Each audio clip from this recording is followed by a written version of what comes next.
各位网友，大家好，今天是2020年7月26号，星期日，欢迎大家参加王健每日观察直播1的节目。我们今天的题目是：中国的库粮能保障粮食安全吗？这还是一个有关粮食安全的问题啊？为什么？最近有网友在推特上问我这个问题啊，而且不是一个啊，有好几个网友在问这个问题。这是第一。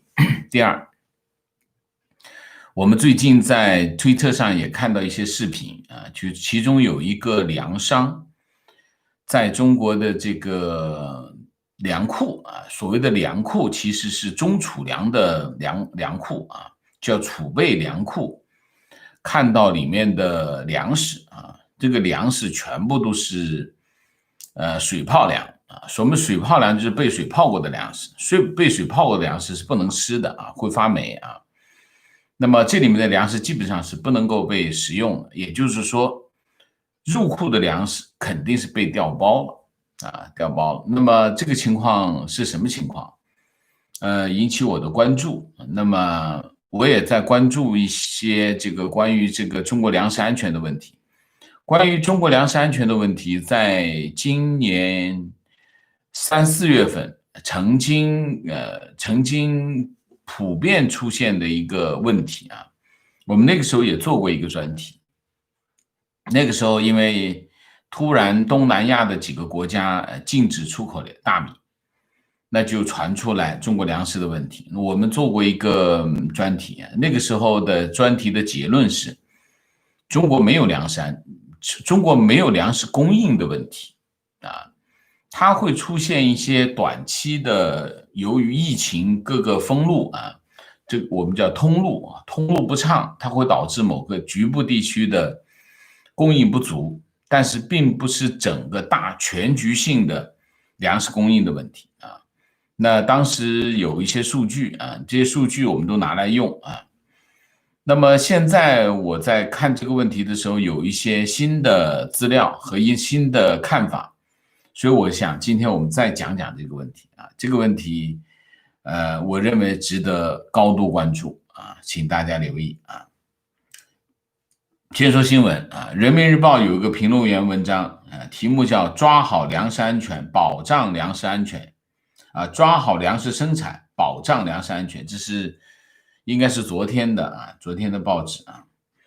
那么他是这么说，他说今年以来，尽管面对新冠肺炎疫情的冲击，但粮食及菜篮子产品稳产保供工作仍然全力推进，农业农村经济保持良好发展态势啊，这永远是这么说的了，都是好的了。一说国内，我们都是好的。今年夏粮再获丰收，夏粮产量达到2856亿斤，增产 24.2%， 同比增长 0.9%， 创历史新高啊。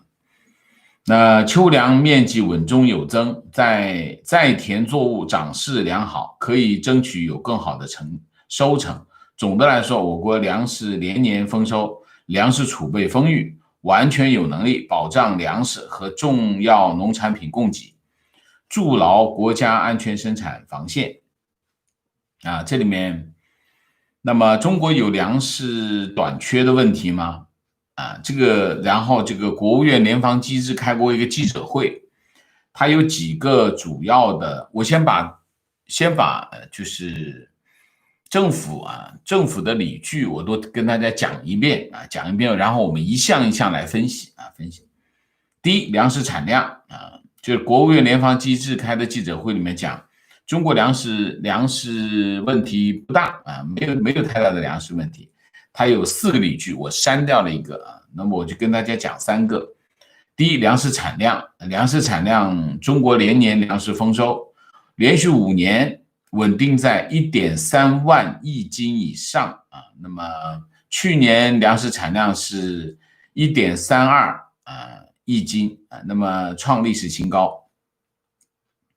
然后小麦多年供求平衡，稻谷供大于求，口粮绝对安全有保障，这是第一。第二，粮食库存啊，那么中国粮食库存消费比高于联合国粮农组织提出的17%到18%的水平，特别是两大口粮就是大米跟小麦啊。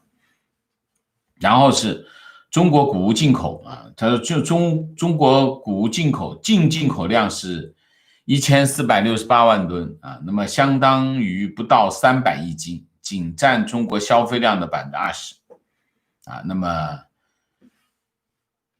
么这就是大体上官方的主要的数据啊。这些数据真实吗？我认为这个数据不真实啊。为什么？第一，粮食产量的统计方式本身就不科学，然后粮食产量统计本身不科学，报大数，连年报，连年丰收。一般来说，在中国啊，中国通常情况是什么？3年之丰，就是在中国通常连续丰收不会超过3年，一定有自然灾害，就3年之后一定会有1年欠收。说连续5年大丰收，我觉得这是不现实的。为什么？因为中国的粮食生产是靠天吃饭，中国的自然环境就是这样，你不是这里有自然灾害，就是那里有自然。你看，今年就有水灾，你说秋粮会丰收，那是扯的。你想想，现在水灾的区域这么大，特别是长江中下游地区，长江中下游黄淮地区是中国水稻、小麦的主产区，这个地方在发生水灾，你说它还能丰收？我不相信啊。所以第一个，中国的粮食生产的数据肯定是不真实的，这里面有大量的水分，这是第一个。第二个，粮食库存，以我对中国的了解和中国目前的腐败程度啊，中储粮的老总一个一个抓进去都不会有冤案，就是闭着眼睛抓进去坐牢都不会有冤案。为什么？这粮食蛀虫太多了。你看一下，一查库粮就火灾，而且没有一个例外，你想想奇怪吧？所以在这个问题上，第一，我认为粮食产量的问题是不真实的。第二，库粮以中国现有的腐败程度，能有30%是可以用的粮食，食用的粮食。我觉得这个中储粮的老总就是清官啊，所以库粮能指得上吗？我觉得库粮是指不上的。就是真正需要的时候，你打开那个粮仓看看，你不行，中国所有的粮仓全部现场直播，打开看看是什么粮食，就知道什么情况。这是第一个。但是你可以看中国的粮食供应没有问题，没有问题啊。问题中国到底它的粮食运行机制是怎么回事？我觉得要搞清楚这一点。就是说你不能够光看第一个粮食的，我们有几个主要的指标。第一个粮食生产指标，第二个粮食库存的指标，第三粮价是一个非常重要的指标，因为粮价决定什么？决定了生产。第一，粮价决定生产；第二，粮价决定流通啊，粮价是个非常重要的指标。还有一个指标是什么？进口。中国的粮食，中国早就已经成为世界上最大的粮食进口国，这毫无疑问。但是这个里面有几个问题，几个问题是什么呢？就是说，中国政府一直在讲，我们这个进口的粮食其实呢占我们整个的粮食的这个需求量不大，只占2%左右。这个数据对吗？我觉得不大对。为什么？你想一下，它一年进口量是不到1500万吨，进口量就是出口加进口一抵消，算一个账，1500万吨，1500万吨就讲的是口粮啊。那么当然，中国主要进口是大豆，大豆拿来干什么？做饲料，中国没办法种大豆，为什么？因为中国的就是耕地不够，大豆是需要大量耕地，所以你看全世界出口大豆的国家都是像美国、加拿大这些面积非常大的国家，就是耕地面积非常的大，它就才能够生产大豆啊。那么这里面为什么你可以看，在这一系列的问题当中，第一个粮食生产量我是不相信它的，我不信它。第二个问题是，粮食的库存作为一个安全系数，这是毫无疑问的，任何国家都有库存。那么有些国家他们的机制，中国是用中储粮集团，用一家公司，国营企业全资附属的公司，这家公司是具有战略地位的，叫中储粮。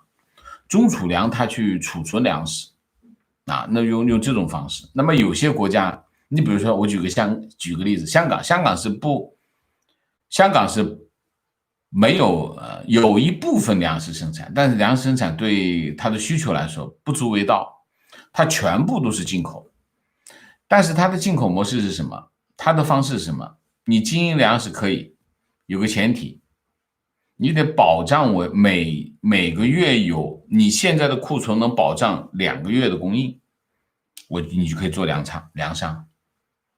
所以在香港的粮商的仓库里面有2个月香港需求的供应，这2个月的供应你就可以做这个生意，所以政府不用储备粮食，全部由粮商负责。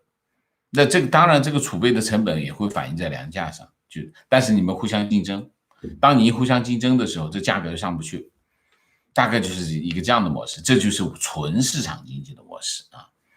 那么中国是有中储粮，但是中储粮以中国的腐败的模式，我认为中储粮的粮库里面不会超过30%是可以食用的，而且是肯定是中间我都说了，中储粮的老总直接抓出去审都不用审，大概是一个这样的水平。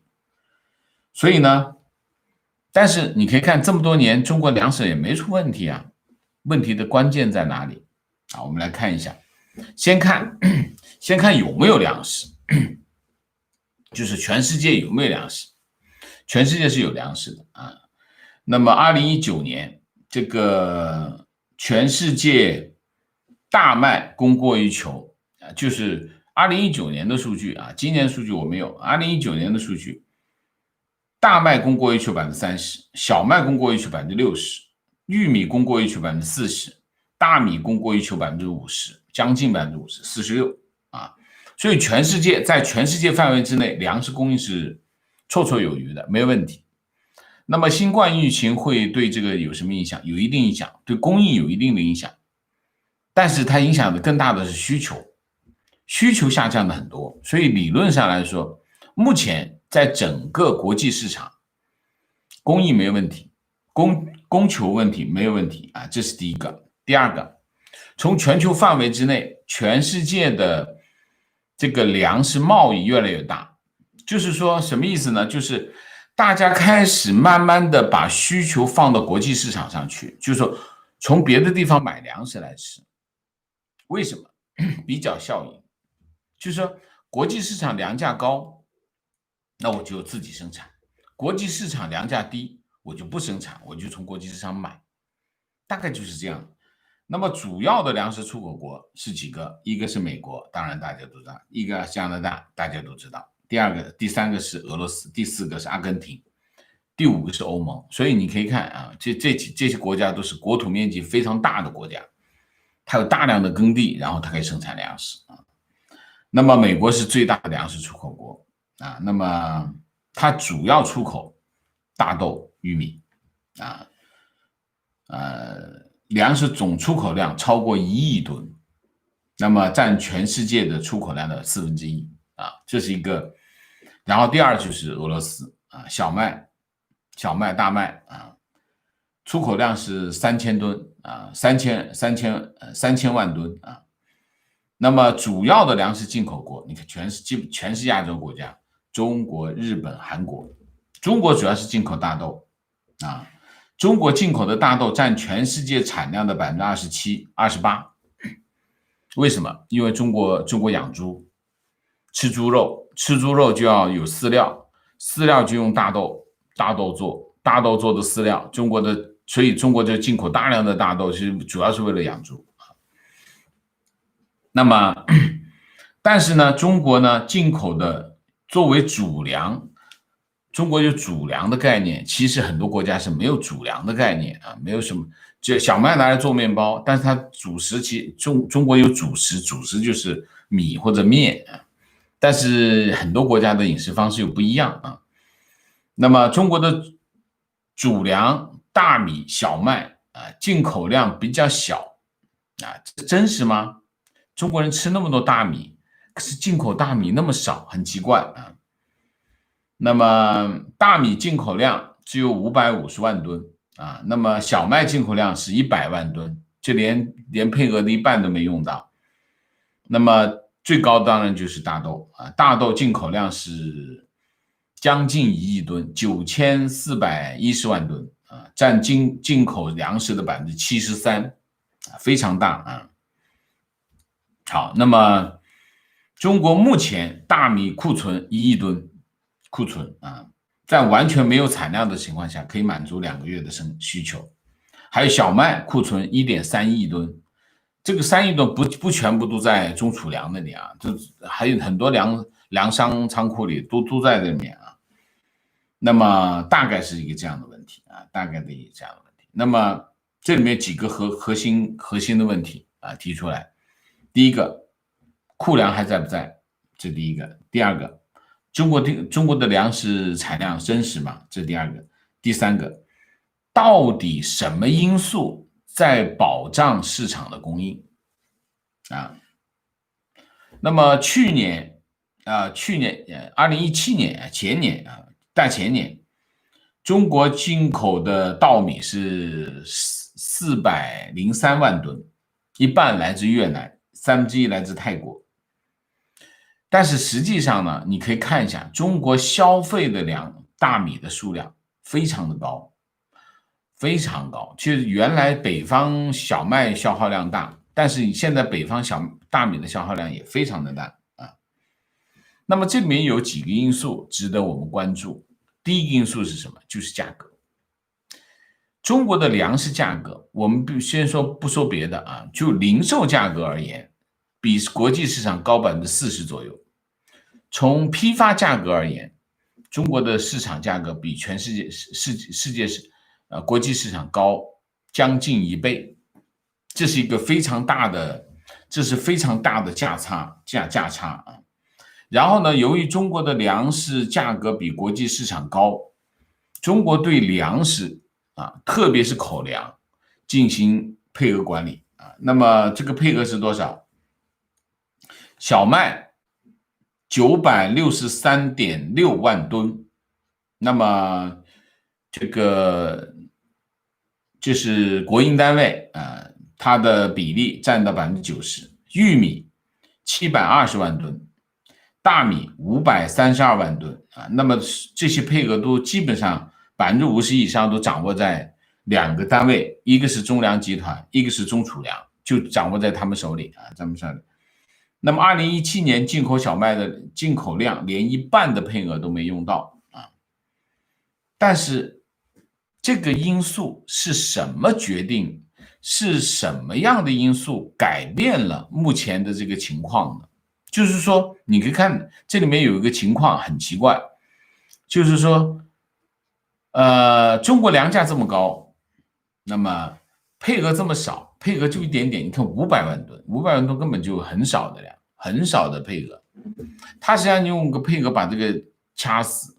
那么，但是当大家发现如果有一个价差这么大的价差的时候，会出现什么情况？走私。走私是必然会发生的事情，因为这是市场经济啊。当市场经济就是当你出现了价差，而且价差大到这个地步的时候，零售有30%到40%的价差，批发价格有100%的价差，那基本上你想一下，你要是走私的话，你得获利多少？或者是你翻过来讲，中储粮跟中粮集团闭着眼睛都能挣钱，那走私了多少粮食呢？ 2016年全国大米走私36查获的大米走私36万吨，比上年增加了4倍，创历史新高。这就是2016年就开始发生了一件。但是中国的这个大米走私到底有多大的规模？它这个对整个市场供应有多大的影响？我们来看一下啊。我们先看一下大米啊，大米的产量是1.4亿吨啊，1.45亿吨啊，不，百万、千万、亿啊，1.5亿吨啊，需求是1.42亿吨，那么进口了550万啊，那么出口了100多万，那么总库存是1亿吨啊，大概是一个这个概念，大家有个概念就行啊，一个概念行。那么也就是说，产量跟需求相差不大，但是产量略大于需求，就是 1.5亿吨，大家记住 1.5亿吨这个量啊，这个量。那么我们怎么去衡量？我们怎么去衡量这个走私的这个规模呢？我在网上看见有个数据，我觉得很有意思，它是这样。它这个分析这些城市的这个运输量，这个货运量和它的 GDP 和它的这个货运价值的对比啊，其中有一个城市很特别啊，这个城市是谁呢？这个城市就是南宁啊。南宁呢，它的货运量是多少呢？它的货运量是 3.5亿吨。它的这个价值是多高呢？600亿啊，才600亿啊。那么它的 GDP 是4000亿啊，4100亿啊。那这个对比一下，武汉的货运量是 5.7亿吨，然后它的价值是多少呢？就是货运价值是1936亿。南宁的货运量是 3.5亿吨，它的货运价值是600亿，也就是说它每吨的价格只有1365元，而武汉的这个货运量是 5.7亿吨，那它的这个货运单价是2007亿吨，它们中间差多少？差1倍，也就是说除非南宁这个货运呢是泥沙或者是煤这种低价值的产品，否则它价格不可能那么高，和量不可能那么大。但是从南宁的这个经济结构和它的贸易的情况来看，它既不会进口泥沙，也不会进口煤，因为它的对面的国家根本没有煤啊。所以同样的情况也发生在哪里呢？发生在昆明，它的产业结构和经济总量和南宁相似。那么去年昆明的货运量是 2.83亿吨，进出口总额才500亿啊。那么它的货运的这个价值是1900，所以从昆明和南宁的情况来看，南宁大概南宁大概应对应的这个货运量大概应该是 2.5亿吨，那么现在是 3.5亿吨，那么多出来的1亿吨是什么？可能大部分就是粮食走私。同样的情况发生在哪里？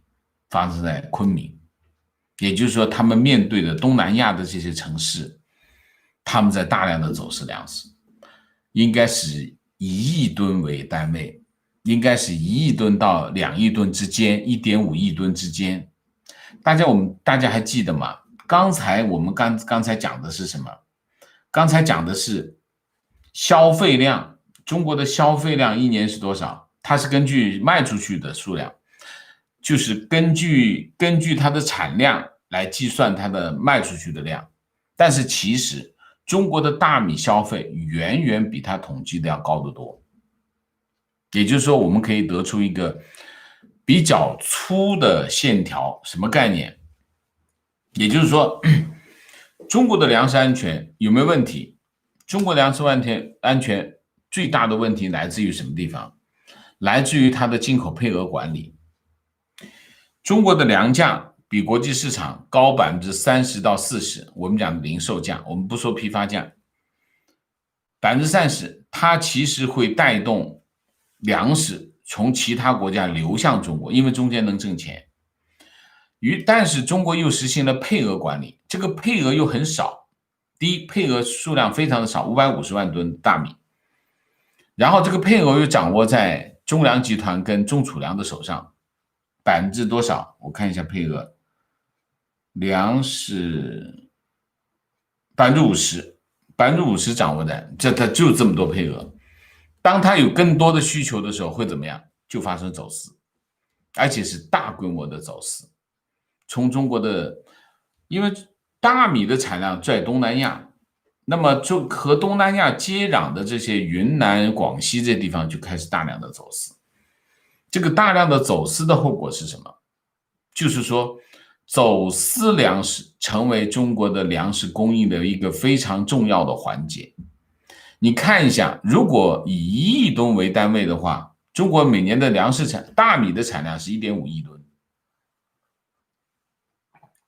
而进口的粮食有1亿的规模的话，那也就是说，粮食进口、走私进口和中国的粮食的自己的产量大体相当。这意味着什么？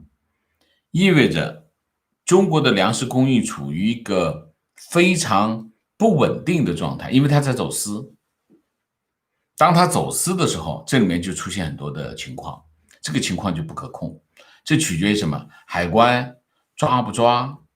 中间涉及一系列，你要知道，一个粮食它是个产业链很长的这个一个贸易啊。那么你粮食要进口，有进口环节，就或者说我们的走私环节，有粮食加工，粮食加工厂你要接这些粮食，你才会形成一个链条，你才能持续的发生，才能挣钱。所以在这个问题上，其实中国粮食有没有问题？中国粮食安全是有问题的。这粮食安全的问题我认为来自于三个领域。第一个领域就是粮食产量的虚报，这是第一个。第二个，粮食库存，就是粮食库存，其实粮储呢，其实是一种战略性的物资准备，就是当有事的时候，我就打开，我就来解决问题。你现在的问题是什么？你现在中储粮里面的这个粮库粮不可靠。我们先不说没有人会有证据啊，不要说有证据的事啊，不可靠啊，这是打个疑问。那么现在的问题是什么？当你有大规模的粮食供应来自于走私的时候，那这个供应链是非常脆弱的。当这个供应链非常脆弱的时候，你的安全就不保障。你想一下，如果你刮起一个风暴去抓走私的时候，你的粮食供应就会出问题。那你要不你就不管又不行，不管你就觉得这里面有很大的风险。所以呢，中国的粮食有没有安全问题？中国的粮食有安全问题。那么中国的粮食的安全问题不取决于中储粮的粮库，也不取决于中国的核心的产量。你可以看，其实解决中国粮食市场供应完全是市场机制在发挥作用。你看，就是粮差，其实价差是保证中国粮食安全的核心要素。也就是说，中国人通过多付钱、多支付粮食价格来保障了他的粮食供应安全。只要你价差足够大，那么就会有足够多的走私，有足够多的走私，粮食供应是安全的。但是这里面不稳定的情况在哪里？不稳定的情况在于整个的进口的机制实际上是被弱化掉，就是本来你可以通过正正当的在国际市场上买粮食来保障你的国内供应，但是你又没有，所以你从统计数据来看，中国进口的粮食主粮不多啊。为什么？当然不多啊，因为你根本就没有正规渠道，根本没有进口那么多粮食。但是市场上跑了很多的粮食，为什么？因为是在走私。大体的情况就是这样，所以我们通过这一系列的分析可以看到，中国从大体上有没有足够的粮食供应？有的。你从数据上来看，中国的粮食供应的数据，中国有足够多的供应渠道。第一个，从目前的条件来看，中国有大量的耕地在抛荒，那么大量的耕地在用于其他的这个粮食作物，没有种粮食，所以中国要种粮，真的要动员起来种粮食，那是有粮食种植面积可以扩大的非常大，这是第一个问题。这个我觉得从耕地面积来说不会有问题，这是第一个。第二个，中国的粮价比较高，中国粮价比较高，那么它可以吸引国际市场的粮食进入中国，但是中储粮跟中粮集团他们掐住了这个进口的这个闸口，那么实际上从正规渠道就发生不了这件事情。那么当然，他们为什么把配额定得这么低？把配额定得这么低，只有一个原因，就是防止国际市场的粮食冲击国内的粮价，所以就定一个这么小的配额啊。这是第三，最重要的是什么？就是这个走私机制。走私机制在保障中国的市场的粮食供应，特别是大米。但我觉得，如果是从口粮的角度，不仅大米跟小麦都应该有走私都应该走私。所以总的来说，当然我们最近也听到一些网友的信息，就是现在中国的农村大量的要求农民去把这个经济作物去掉，种回粮食。我觉得这个措施应该是一种保障性的措施，就是希望能够在没有发生问题之前先把粮食种上，大概是一个这个想法。我觉得其他的就中国的我们可以得出的一个结论是什么？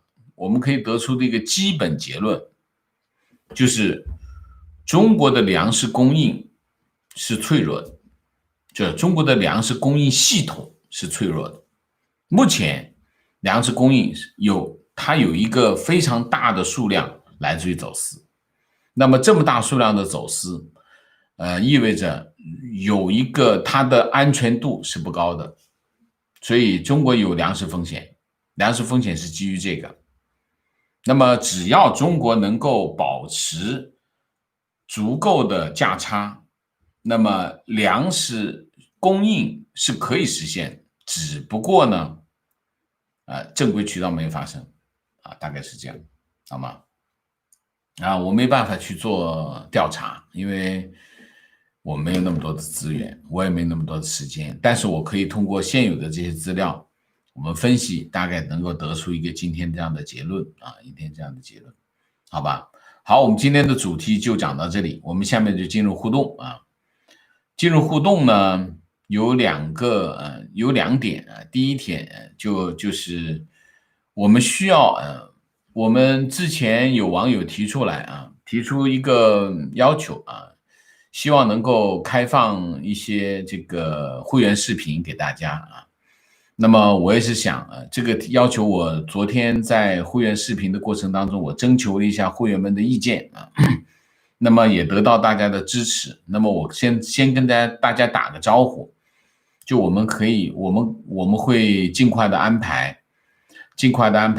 开放一些历史的这个视频会员视频给在周末的时候，比如在星期天的下午就是直播给大家这是第一个。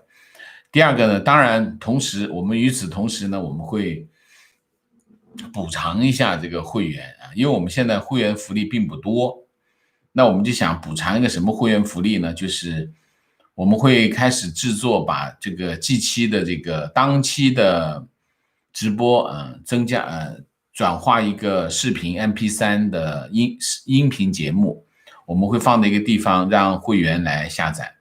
那么有需要的会员可以去下载来听，因为有些会员网友呢，他们在路上听只要听 MP3 就够了，不需要看视频，看视频反而不安全，所以我们就会提供一个这样的会员福利，好吧，在这里跟大家打一个招呼啊。那我们会到时候安排好了，我会发公告告诉大家啊，跟大家说一嘴。那么进入直播，进入互动啊。进入互动之前例行公事，请大家点赞，请新来的网友订阅，请大家加入我们的会员支持我们做更好的节目啊。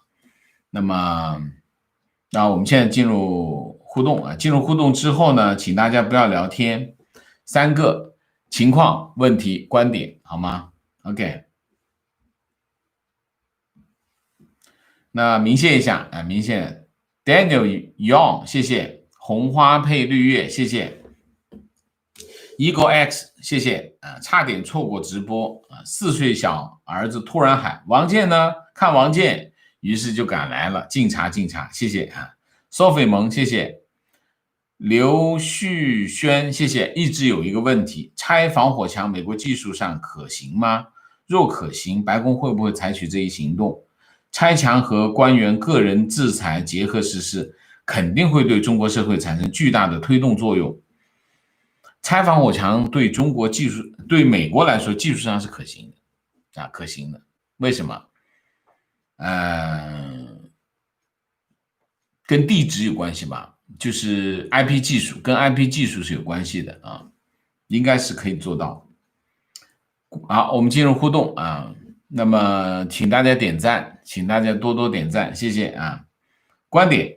粮食安全关系到国家安全，粮食安全分两个分支，第一数量安全，第二质量安全，后者也是令人堪忧。第一，转基因粮食泛滥，而且消费者没有知情权；其次，农药化肥滥用以后的残留严重，这又是一个无人监督、消费者无法选择的。曾经大张旗鼓调查土壤重金属含量，结果成为国家机密，没有人再提。中国的这些问题中国有很多的敏感问题就是不让这个媒体报道的敏感问题。那么这个敏感问题越来越多刚才你讲的这个提到的这个土壤重金属含量，报了2下都不敢报了就是基本上如果有按照国际标准的话，中国没有一个地方的粮食是安全的，所以这个问题就变成一个敏感问题。那么农药化肥的滥用的问题那就更不用讲这已经到了一个什么地步呢？农民自己吃的粮食，他另外搞一块地来种，那么那个卖的粮食他自己是不吃的这个不是个案这个是普遍现象，所以你可想而知这个化肥农药的滥用到了什么地步那么这个问题，这个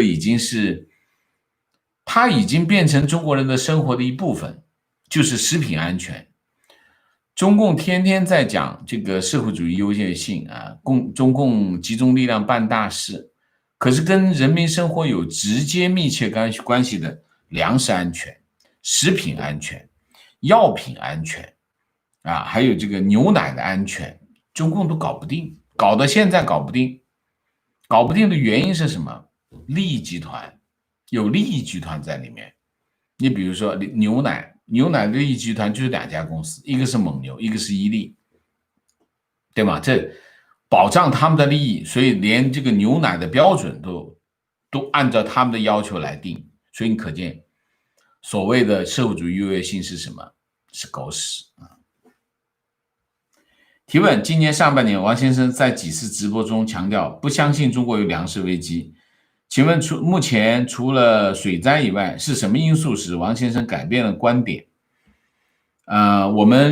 我之前的那个题目啊，其实是从存量啊，从粮食的存量和需求这两个主要的数据。因为安全问题是什么？粮食是个特殊的商品，就是你必须保证供应，不保证供应就会死人。所以粮食安全首先一个问题是什么？就是粮食供应，粮食的供应能不能保障？从粮食的存量和粮食的需求的两个角度，我们可以看到这个需求是大体上相当的，没有问题的啊。就是说，除了库存加上你的产量加上你的需求，把这数据往中间一摆，中间还有一个很大的冗余啊。从总体来说是满足需求的。但是当我们看到这个走私的量是这么大的时候，我们也有网友说，这个以亿吨为单位的走私量太可怕。是的，我也觉得，当我算出来这个数据的时候，我也觉得很可怕。但是后来我想了一下，在这个问题上我是想过的啊，而且我做了一些分析啊。那么我认为是有可能的啊，有可能，但也可能没有1亿那么多，但是也大差不差啊，大差不差。为什么？如果它是一个大规模的运作的话，是有可能产生这么大的量啊。当我们发现供求之间，因为我之前是没有看到这个数据。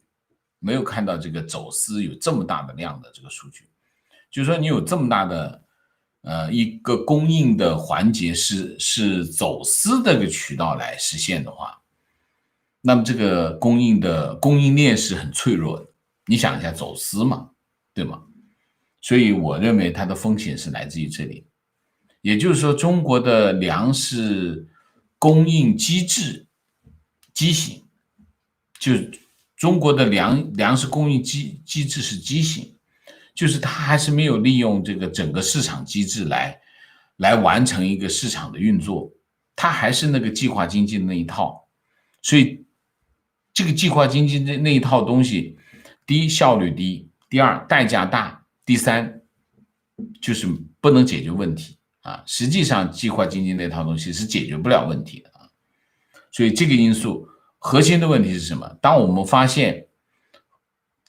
现这个在满足市场供应的这个供应链当中有一大块来自于走私的时候，我就觉得中国的粮食供应系统是有风险，而且是风险一点都不小啊。观点：个人认为，美国对付中共在热战前的最后一手肯定是玉米大豆的禁运。当年对苏联也用过这一手。对，苏联曾经是粮食进口大国啊。那么粮食进口大国，其实美国的策略呢很简单，第一条，把石油价格打下来，把石油价格打下来之后呢，它粮食进口的需要的用的外汇就枯竭了。所以其实苏联是最后是破产了啊。为什么？因为它没办法解决粮食问题。你看现在俄罗斯是什么？俄罗斯是粮食出口大国，因为它有广袤的土地。但是原来苏联粮食不够吃，要买粮食，买粮食的靠的是什么？出口石油。当美国把石油价格打下来之后，它出口的石油的能够获得的外汇一下子少了，粮食不够，粮食进口的外汇就不够，所以向西方借钱。借外汇，向美国借外汇，借到最后是崩溃了啊。那么玉米大豆禁运，如果把巴西、阿根廷，那也还有苏联呢啊，还有俄罗斯啊。俄罗斯，我不知道这一手有多大，这个要算一算，这要算账啊，算什么账？如果不出口大豆，那美国农民怎么办？那中国进口了全世界27.8%的大豆，如果美国不卖给中国，有没有其他的买家可以替代？这是第一个问题啊，你不能把美国的农民给得罪了，那后果很严重。这是第一个，而且可能美国的农民有没有办法种其他的农作物，不种大豆，有没有可能性？我印象中是有可能性，但这个可能性有多大啊？所以这是一系列的，这是一个系列问题，他得先把美国农民安排好，然后就种其他的，不种大豆了。那另外一头就是你得让巴西啊、什么阿根廷啊，包括欧盟也有一点出口，好像是啊，就跟你一起联合起来。但是他们的大豆怎么办呢？这是个问题啊，因为中国进口量太大，30%，将近30%啊，很大的一个量。观点：中储粮就是中共控制老百姓肚子的一种武器，应该也是终极武器。不听话就不给饭吃，你这小孩过家家嘛，怎么可能这样呢？这是不可能的啦啊！情况：北京建行现在一次只能取$5000了，7月2号还能取1万。今天北京小区开始清理地下防空洞，周一会强制扫荡干净，看来要准备热战。情况：前几天黑龙江某地粮库被查出问题，搬运工人透露，所有粮库都卖好粮，剩下的也就是酿酒或者喂牲口的。黑龙江的粮库库粮不是给人吃的？那不给人吃纯饲料吗？观点：进口大豆不是直接做饲料，是先榨油，再把豆粕作为重要的原料做养殖业的饲料。OK， 情况其他地方不知道，反正河南这边今年干旱，小麦减产，去年一亩地产1000多斤，今年一亩地只有600斤左右啊。情况：湖北恩施再度爆发大洪灾，比上次还严重，我的天啊！观点：南涝北旱加虫灾，供应紧张，粮食涨价，守住18亿土地红线是骗人的。这种情况下，粮食会涨价吗？我应该囤粮吗？囤粮就不知道。核心，如果粮食供应到了你需要囤粮的时候，那是什么情况啊？那么我现在没看到这个情况。南涝北旱，然后虫灾，蝗虫，我看了新闻走了2下又没走了，蝗虫这个不知道有多大影响。大概是旱灾应该会影响夏粮啊，那么南方的水灾肯定会影响秋粮啊，应该是一个这样的情况啊。观点：我觉得可以在家中储备6到8个月粮食，吃一份就补一份，先进先吃，比相信共产党的谎言实在。6到8个月，好大一堆的粮食啊！但是粮食你这样存的话就不新鲜了呀，吃半年前的粮食，这个不好吃了吧？这个现实吗？情况：我家有种粮，我印象中这10多年稻谷的收购价基本稳定在1块钱左右，今年的收购价是1块1毛5。情况：很多人不爱惜粮食，不爱惜食物。有次我的朋友把没有坏掉的米饭直接倒进垃圾袋，我说不能浪费粮食，会饿肚子的。他冷笑说，这年头在中国会饿肚子，我们的食物、水都是福报，你浪费的就是在消耗福报，福报耗没了就要受罪了。OK， 那是不应该浪费粮食。我们从小的教育就是要把碗里的饭吃完，吃干净，吃多少盛多少啊，这就是一个基本的教育啊，基本的教育。情况网络上有人说中国的美元储备不足，已经动用到香港的美元储备，所以中国目前很缺美元，不知道是不是真的。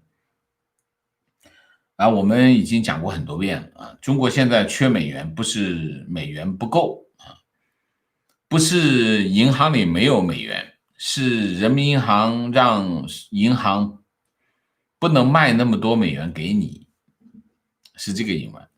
这是一个我们讲过，这就是一个人民币汇率操控系统的系统工程的一部分所以银行就不愿意不卖美元给你提问：面对中共的报复，川普怎么一点反应都没有？周五，中共关闭成都领事馆，道琼斯期货指数暴跌，难道川普投鼠忌器又顾虑了？王老师怎么看？我觉得他们在开会吧，该怎么办吧？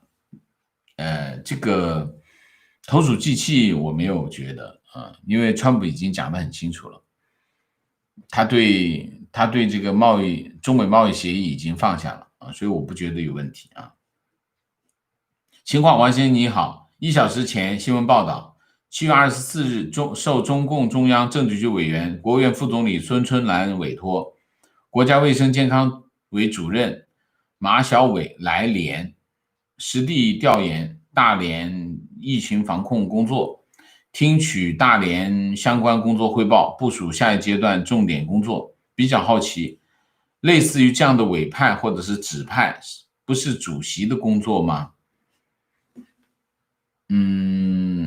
他说这个孙春兰委托，就是想把孙春兰的牌子抬出来。其实这个国家卫生健康委的主任，他本来这是他的工作范围，委托什么委托？所以他只是想把孙春兰的这个名字带上，孙春兰在管这个事情，仅此而已没有别的实际的情况。所以委派或者指派，不需要他是国家，我们就卫健委这个名字实在太好。卫生部的部长有地方发生疫情，你卫生部部长去看视察检查工作，不是很正常吗？这是他工作范围，需要别人派他才去吗？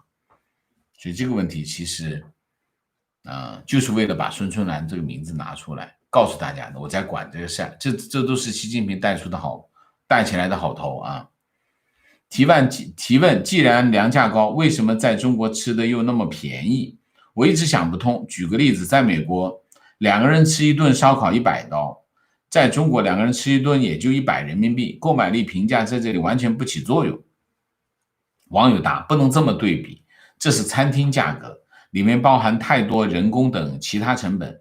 单纯对比超市原材料价格并参照收入水平的话，美元的购买力比人民币大得多得多。100美元能推出一购物车的食物，100美元能吗？这个你不能对这个网友说的非常的对这个美国餐厅的价格里面，就是食品的价格里面，应该60%以上是这个服务就是人工成本人工成本占它的这个比例非常的高。那么还有其他的成本，那么原材料可能只占它10%以内的成本所以你拿这个粮价和这个餐厅比是没办法比的，理解吗？中国吃东西便宜吗？你看你是挣什么钱？如果你是你想一下，如果你的收入一个月只有1000块钱，你跑去吃一顿烧烤100块钱人民币，你觉得贵吗？当然非常贵，因为已经占到你收入的1/10吃一顿烧烤。那么你在美国挣不多吧，我就算挣个几千美金，跑到中国吃一顿烧烤100人民币便宜吗？当然便宜。这就是不同的，一个是资本主义国家，一个是社会主义国家的差别是吗？观点：你们说的贵与便宜的问题都是根据个体收入说的。同事收入3000块，美国猪肉3到4块钱一斤，中国猪肉3到40块钱一斤，但国内的粮食确实便宜一些，看不懂情况：猪肉、牛肉、面包这些，中国都贵过英国，特别是鲜牛奶、果汁，国内品质低，价格贵，纯果汁几乎都是假的。中国没有真果汁，都是饮料啊。大家要知道两样东西啊，我们看到的商品的价格，商品的价格其实是一个结果。什么结果？就是我们在生产一个产品，然后最后加上我们的利润的结果啊。那么我们要做这个产品，大概需要多少成本，加上我们要挣的钱，然后就标出这个价格，这就是一个非常简单的结果。那我们看到的结果，我们对一个价格的评判，取决于几件事情。第一个，取决于你的收入啊，你的收入越高，你对价格的这个能接受的范围就越高啊，这是第一个，你的收入。第二个，取决于你的消费方式啊，有些人天天在家吃，不出门吃饭，当他一看到餐厅的价格，他就觉得很贵，为什么？他们没有这样的消费习惯啊。消费习惯会影响你对价格的敏感度，这第二个。第三个取决于就是我们讲重置成本。比如说我原来吃米饭啊，我平时是吃米饭的，我突然有一天想到我去吃面，那么我就会拿米饭来和面对比，理解吗？那么我就觉得啊，我吃个饭盒，我吃个快餐，米饭的快餐和吃一碗面啊，到底哪个贵？我是用这个来参考。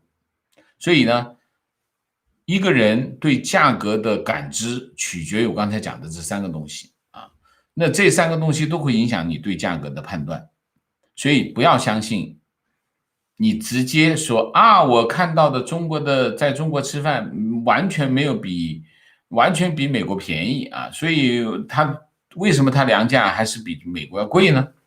就这个原因，原因就在这里。但是你可以看，在美国的超市，你去买米买面，它价格一点都不便宜，一样的道理啊，就是你看到的是结果，那么它终端的这个结果，它有很多的因素影响啊，所以不能够简单的对比，简单对比不科学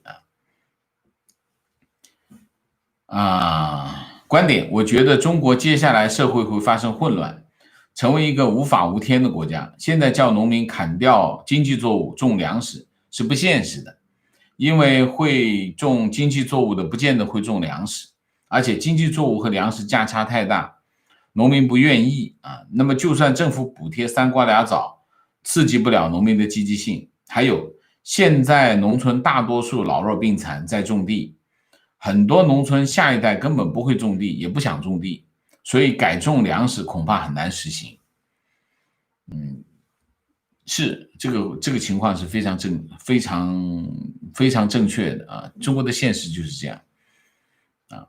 观点：中国的粮食走私人员是为了钱，没错，但是这些人可能最终会像走私印度药那一位仁兄一样，为了大家活下去。这是什么情况？我不知道你在说什么。走私印度药哦，你说的是那个，他没有那么高的理想吧？我不相信，我不觉得他有这么高的理想，他纯粹就是为了挣钱啊。好，情况7月26号，大陆官媒宣传提示，关于河南省升专本考试疑似泄题一事，不炒作，不关联，不借机质疑我国教育制度，那就要质疑一下教育制度啊。观点：客观上，世界上粮食产量总量大大超过需求；主观上，中国历史上任何朝代的统治阶级都把粮食，尤其是主粮，作为统治安全的首要条件。中共传统上也对粮食，尤其是放在维稳的高度。所以我认为，如果国内粮食出现缺口，即使没有走私，中共自己也会为了他认为最重要的民生维稳，而大量进口以填补缺口。但我认为更应该注意的是，民生情况是物价，不光是粮食，还有肉价对物价产生的巨大影响，当然还有货币总量的超发。我非常同意这个观点啊，就是说中共知道啊，粮食会影响他的政权啊，会大家要是没粮了，那就他的政权就完蛋了。所以中共会尽量的保证这一点啊，这个我觉得我是同意的啊，同意的。那么它会出现的问题是什么？我觉得中国现在粮食供应的问题和什么有关系哈？就有点像菜价啊，菜价其实中国的蔬菜价格随行就市啊，随行就市，它会很剧烈的波动啊。你比如说洪水，洪水的结果是什么？洪水的结果蔬菜价格暴涨，为什么？所有的叶子菜全部都淹掉死光，那你供应不足，供应不足价格就涨上去，那么是会出现这样的情况。那么粮食跟蔬菜不一样，粮食你中国人每顿都要吃，不能少。你叶子菜没有了，我吃一个星期不吃叶子菜没关系，但是你一个星期没米饭不行。它其实会产生的问题，并不是说它饿死人，不会的啊。中国有足够多的粮食，就细粮不够吃粗粮嘛，这饿死人不会。但是问题是什么？它会产生剧烈的价格波动。真正对中国产生影响的是价格波动。你比如说，当你的供应不能够及时到位，或者是出现错配的时候，比如说你这边有玉米，你这边有高粱，你这边有一些粗粮啊，棒子面或者有一些棒子面都有啊，哎，你就是要买大米，可是大米价格涨了3倍，你买不买？这意味着什么？意味着低收入人群很脆弱，因为你一下涨上去以后，我就吃不了大米，那我只能买棒子面，那不就回到30、40年代了吗？那这老百姓怎么干呢？所以其实影响的是在这里啊，我不觉得现在中国没有足够的粮食让大家吃饱，不是这个问题，或会饿死人，我不觉得有这个问题。我觉得会出现的问题是这种级别的问题，就是你原来有1000块钱，一个月收入1000块钱，你吃饭刚刚好，突然一下粮价涨了3倍，那你就吃不了了，就不够买米了，那你就只能买棒子面了、玉米面了等等啊，就只能买这些了。那么他的生活水平就下降了，那他就会不满，这就社会就出现问题啊。我认为是一个这个级别的问题。情况，中老边界、中缅边境其实是存在大量的走私，主要是以主粮为主。我做国际物流的朋友分享的情况 ，OK，那这么大规模的走私一定是瞒不住的，一定瞒不住的。就是我不说1亿吨吧，你以1000万吨的规模是什么情况？所以一定是瞒不住，一定是很知道的啊。提问个人观察，今年以来，政府公开的军人招募数量、军警用装备采购规模扩大，中央收编预备役。最近更有网友爆出各地推广防空袭知识科普，医院内部爆料采购大量核爆救灾物资。请问这一系列消息是表明习包子开始做战争准备，还是当局有意通过制造这些民间耳语流言，仅达到恫吓的目的？我认为是仅仅是达到恫吓的目的。为什么？如果中国现有的这种运行机制能够让它有这样的预见性，把事情都准备好，中国还是现在的中国吗？不是的，中共执政到现在，在任何一件事情上，哪怕像什么奥运会呀、亚运会这样的事情上，不是脚踩西瓜皮到哪是哪，哪次不是这样？所以我一点都不相信他们现在开始什么准备打仗的各种措施。我认为他有做一些动作，但是你说进行一个全方位的这种战争准备，我不觉得中共有这样的先见之明啊，他可能会做一些动作，做几个动作吓唬大家。情况，今天跟一个副部级领导聊天，他原话：中共并不渴求给民众洗脑，只是当今一尊为了他当政这几年的位置安全，才造成今天的局面。等他下台了，中国就能慢慢重回正轨。王先生怎么看？副部级，那他级别还不够高。中国的正轨是什么？中国的正轨就是改革开放。如果他前提是这个，有一定的道理啊，有一定的道理是什么呢？就是说，改革开放成为中共的其中一个选项啊，继续往下走的选项。但是习近平改变了这个选项，让他有很多东西叫倒行逆施，这是习近平干的。但是中共要继续搞社会主义，这个没变，这是中共没变过的，这是第一个。第二个，把红旗插遍全球，中共也是没变过的。所以你不知道什么时候，中共改革开放有点像什么，拉橡皮筋啊，拉橡皮筋一松手，邦又回去了。回去是什么？社会主义。拉橡皮筋是你要拉开，就是拉橡皮筋，改革开放。但一不小心就崩回去了，你得使着劲绷着住才行。那么你一不小心碰到一个习近平，但一松手不就弹回去了，就红旗插遍全球。所以习近平下台，你会不会换一个人上去坚持改革开放？不好说，不好说啊。我不觉得中共会第一个，习近平下台这件事情有没有偶然性，有没有可能性，是存在的啊，是存在的。我们昨天的节目会员视频我讲过这个问题，但是它不是必然的啊，我都不相信必然性，这是第一个。第二个，你不知道接替他的是谁啊？如果你可以看江泽民，我们就讲这三个领导人，江泽民、胡锦涛、习近平，这三个一个比一个差吧？你后面再来一个，会不会比习近平更差呢？你只碰那个比习近平好点的，或者比胡锦涛还差点，有没有可能性？有啊。所以其实我对中共这一系列的更替，我是不抱任何希望的。就说你想一下，你看这三个换下来，一个比一个差，就是这个情况，所以不能够抱有幻想。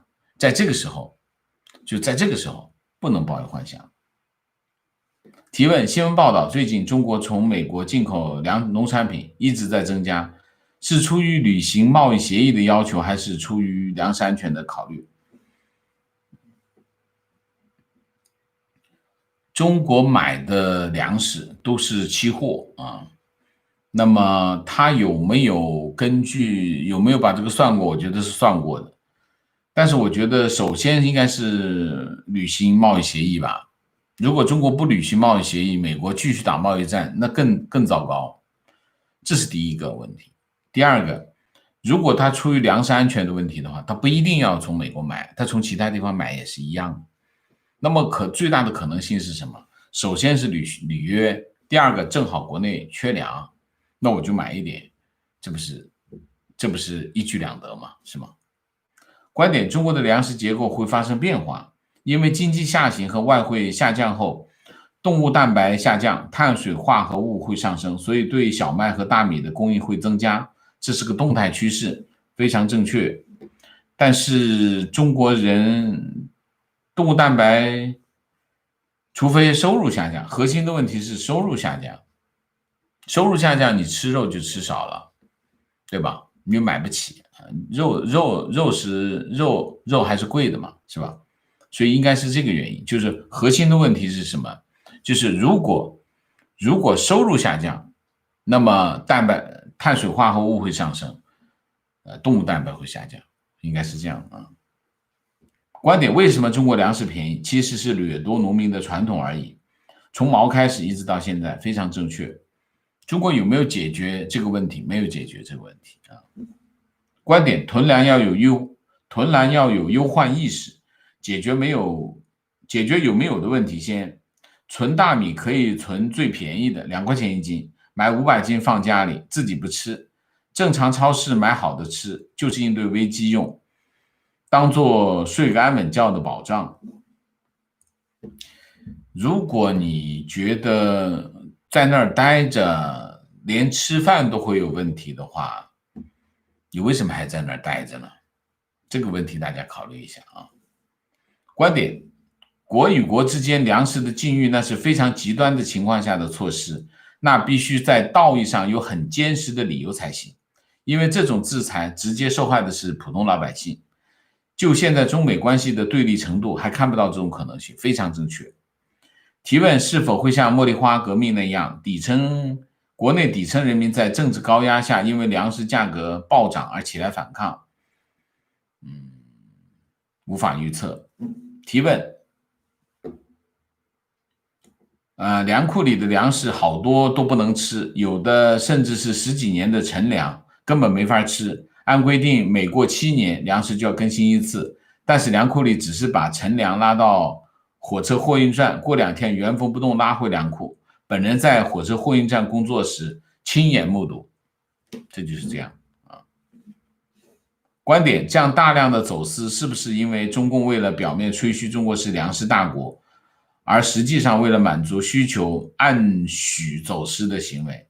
参与走私的单位肯定是中粮集团相关的单位，那就不一定。那不一定。我觉得走私的大量的是什么？粮食加工厂。粮食加工厂跟走私商勾结，才会有一个这样的东西啊。哎呀，我们时间过了啊，我们就明谢一下。明谢自由雕塑公园 CA， 谢谢啊。张大雷，谢谢。Stephen Lee， 谢谢。请王老师喝美东咖啡，谢谢。Daniel 梁，谢谢。TT， 谢谢。如果粮食是通过大量走私，那么未来汇率的问题会不会影响这类的供应？当然会，当然会。汇率就会影响粮价，也就是说，汇率会和粮价互动起来。姥姥王，谢谢。大家都在谈粮食，民以食为天，好题目。愿有一天我们一起吃包子，共饮长江水。是啊，我喜欢吃包子，谢谢大家。好，我们今天的节目就到这里，感谢大家的参与，我们下个节目再见。再见之前，请大家点赞，请新来的网友订阅，请大家加入我们的会员，支持我们做更好的节目，做更好的自己。谢谢大家，谢谢。